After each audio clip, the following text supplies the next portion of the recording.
సృష్టి fertility case దర్యాప్తులో సంచలన విషయాలు వెలుగు చూస్తున్నాయి. సరోగసి పేరుతో పెద్ద ఎత్తున పిల్లలను విక్రయించినట్లు పోలీసులు గుర్తించారు. 5 రోజుల కస్టడీలో డాక్టర్ నమ్రత నుంచి కీలక ఆధారాలు సేకరించారు. మొత్తం 80 మంది పిల్లలను విక్రయించినట్లుగా పోలీసులు గుర్తించారు. నమ్రత సరోగసి పేరిట ఒక్కొక్కరి దగ్గర దాదాపు 30 నుంచి 40 లక్షలు వసూలు చేసిందని దర్యాప్తులో తేలింది. పిల్లల విక్రయం ద్వారా 20 కోట్ల రూపాయల వరకు వసూలు చేసినట్లుగా పోలీసులు గుర్తించారు. ఆమె బ్యాంక్ అకౌంట్ పై ఫోరెన్సిక్ ఆడిటింగ్ ను చేయించనున్నారు గోపాలపురం పోలీసులు. నమ్రత ఆస్తులకు సంబంధించిన వివరాలు ఇవ్వాలని స్టాంప్స్ రిజిస్ట్రేషన్ అధికారులకు లేఖ రాశారు. మరోసారి ఆమెను కస్టడీకి ఇవ్వాలని కోర్టులో పిటిషన్ దాఖలు చేశారు. దీంతో ఇవాళ నమ్రత కస్టడీ పిటిషన్ పై సికింద్రాబాద్ కోర్టులో విచారణ జరగనుంది.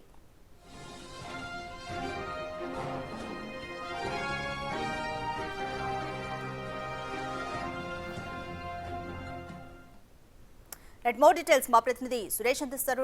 సురేష్, ఈరోజు డాక్టర్ నమ్రతకి కస్టడీకి సంబంధించి సికింద్రాబాద్ కోర్టులో కూడా ఈరోజు విచారణ జరగనుంది. సరోగసి పేరుతో పెద్ద ఎత్తున పిల్లలు విక్రయించినట్లుగా కూడా పోలీసులు గుర్తించారు. బట్ అంతకుముందు నమ్రత నేనే తప్పు చేయలేదు అంటూ తెలుస్తుంది. మొత్తం ఇంకా ఎంతమంది ఇన్వాల్వ్ అయ్యారు ఈ కేసుకు సంబంధించి పూర్తి డీటెయిల్స్ ఏ విధంగా ఉన్నాయి?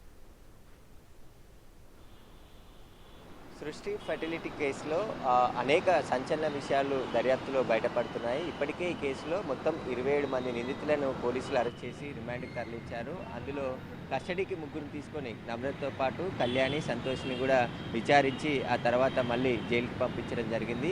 నమ్రతని మరొకసారి కస్టడీ కోరుతూ గోపాలపురం పోలీసులు కోర్టులో పిటిషన్ దాఖలు చేశారు. ఆ పిటిషన్పై ఈరోజు విచారణ జరగనుంది. మరొకసారి ఆమెను కస్టడీకి తీసుకొని విచారిస్తే మరిన్ని విషయాలపై దర్యాప్తు చేయాల్సింది కాబట్టి ఆమెను ఇంకా విచారించాల్సిన అవసరం ఉందని చెప్పేసి కూడా కోర్టులో పిటిషన్ దాఖలు చేయడం జరిగింది. ఈరోజు మధ్యాహ్నం తర్వాత ఆ పిటిషన్పై ఆర్గ్యుమెంట్స్ జరుగుతాయి. ఇక గోపాలపురం పోలీసులు దర్యాప్తులో అనేక సంచలన విషయాలు బయటపడుతూ ఉన్నాయి. సృష్టి ఫెర్టిలిటీ సెంటర్స్ ఏర్పాటు చేసి ఇటు ఏపీ, తెలంగాణతో పాటు ఇతర రాష్ట్రాల్లో కూడా ఈ నెట్వర్క్కి సంబంధించిన మోసాలు ఉన్నాయని చెప్పేసి కూడా పోలీసులు గుర్తించడం జరిగింది. మొత్తం 80 మంది పిల్లలను సరోగసి పేరుతో విక్రయాలు జరిపినట్టు గుర్తించడం జరిగింది. వారి తల్లిదండ్రులు కొంతమందిని ఇప్పటికే అరెస్ట్ చేశారు. పిల్లలను ఇచ్చిన తల్లిదండ్రులు ఎవరైతే అమ్ముకున్నారో డబ్బులకి వారిని గుర్తించే పనిలో పోలీసులు ఉన్నారు. ఎక్కడెక్కడ వీళ్ళు ఉన్నారు, ఏ రాష్ట్రాలకు, ఎందుకంటే ఇతర రాష్ట్రాల వ్యక్తులనే ఎక్కువ దంపతులను, పిల్లలు లేని దంపతులని సెలెక్ట్ చేసి ఇక్కడ సరోగసి ద్వారా 100% మీకు సంతానం కలుగుతుందని చెప్పేసి నమ్మించి వారిని మోసం చేసిన ఘటనలో ఒక దంపతులు ఫిర్యాదు చేయడంతో ఇప్పుడు ఈ విషయం వెలుగులోకి రావడం జరిగింది. మొత్తం ఇలా 80 మంది దంపతులకి సరోగసి పేరు చెప్పి పిల్లల్ని ఇచ్చినట్టుగా పోలీసులు గుర్తించడం జరిగింది. వీటి సంఖ్య ఇంకా పెరిగే అవకాశం కనబడుతుంది. ఈ సరోగసి పేరు చెప్పి డాక్టర్ నమ్రత అనేక అక్రమాలు చేసింది. 20 కోట్ల వరకు కూడా ఇప్పటి వరకు వసూలు చేసినట్టు పోలీసులు గుర్తించడం జరిగింది. ఇక ఆమె భారీగా ఏపీ, తెలంగాణ, హైదరాబాద్తో పాటు ఆస్తులు కొనుగోలు చేసినట్టు కూడా పోలీసులు గుర్తించారు. ఇంకా మరిన్ని ఆమె ఆస్తులు ఎక్కడైనా ఉన్నాయనే దానికి సంబంధించి స్టాంప్స్ అండ్ రిజిస్టర్ కమిషనర్కి లేఖ రాయడం జరిగింది. వారు ఆ నమ్రతకు సంబంధించిన ఈ 2-3 సంవత్సరాల్లో కొనుగోలు చేసినటువంటి ఆస్తులు కావచ్చు, ఆమె ఎక్కడెక్కడ ఆస్తులు కొనుగోలు చేసిందనే దానికి సంబంధించిన వివరాలన్నీ కూడా ఇవ్వాలని చెప్పేసి కూడా లేఖ రాయడం జరిగింది. అయితే సృష్టి కేసులో నిన్న 9 మందిని అరెస్ట్ చేసి జైలుకి పంపించడం జరిగింది. వీరు కూడా పిల్లలను తల్లిదండ్రుల నుంచి కొనుక్కొచ్చి ఇక్కడ సరోగసి ద్వారా బిడ్డలు పుట్టారని చెప్పేసి పిల్లలు లేని దంపతులకు అందించినట్టు గుర్తించడం జరిగింది. ఏజెంట్లను కూడా నియమించుకోవడం జరిగింది. మొత్తం 2 రాష్ట్రాల్లో ఏపీ, తెలంగాణలో నమ్రత ప్రత్యేక నెట్వర్క్ను ఏర్పాటు చేసి పిల్లలు లేని దంపతులు ఎవరైతే ఉంటారో వారిని సెలెక్ట్ చేయాలి, వారికి కౌన్సిలింగ్ ఇచ్చి మన సృష్టి ఫెర్టిలిటీ సెంటర్కి తీసుకొచ్చితే వారికి సరోగసి ద్వారా పిల్లలు పుట్టిస్తామని చెప్పి తీసుకురావాలి అని చెప్పేసి ఏజెంట్లకు కూడా పెద్ద ఎత్తున ఆమె కమిషన్ రూపంలో డబ్బులు చెల్లించినట్టు పోలీసులు గుర్తించడం జరిగింది. ఇక కళ్యాణి చాలా కీలకంగా ఈ కేసులో ఉంది. ఆమె నమ్రత చెప్పిన విధంగా నడుచుకున్నానని చెప్పేసి ఇప్పటికే పోలీసులకు స్టేట్మెంట్ ఇవ్వడం జరిగింది. దంపతులను సెలెక్ట్ చేయడము, అక్కడ ఏదైతే వాళ్ళకి ట్రీట్మెంట్ చేస్తున్నట్టు నటించడము, వారి నుంచి అండాలు స్ప్రమ్ కలెక్ట్ చేయడము, అవి సరోగసీకి వాడుతున్నామని చెప్పడం, ఎక్కడ కూడా అనుమానం రాకుండా అద్దె గర్భంలో మీ పాప పెరుగుతుంది, బాబు పెరుగుతుంది అని చెప్పేసి డెలివరీ అయిన తర్వాత బాబుని ఇస్తున్నామని చెప్పేసి కూడా 2-3 నెలల తర్వాత పిల్లలను తీసుకొచ్చి పిల్లలు లేని దంపతులకు ఇచ్చినట్టు గుర్తించడం జరిగింది. ఇదంతా కూడా పేద మహిళలను, కుటుంబాలను టార్గెట్ చేసి వారి దగ్గర 1,00,000, 2 లక్షలకు, 3 లక్షలకు పిల్లలను కొనుగోలు చేసి ఇక్కడ హైదరాబాదు, ఏపీలో పిల్లల్ని ఇచ్చినట్టుగా పోలీసులు గుర్తించారు. మొత్తం 27 మందిని ఇప్పటికీ అరెస్ట్ చేశారు కాబట్టి ఇంకా అరెస్టుల సంఖ్య పెరిగే అవకాశం కనబడుతుంది. పోలీసులు లోతుగా దర్యాప్తు చేస్తున్నారు.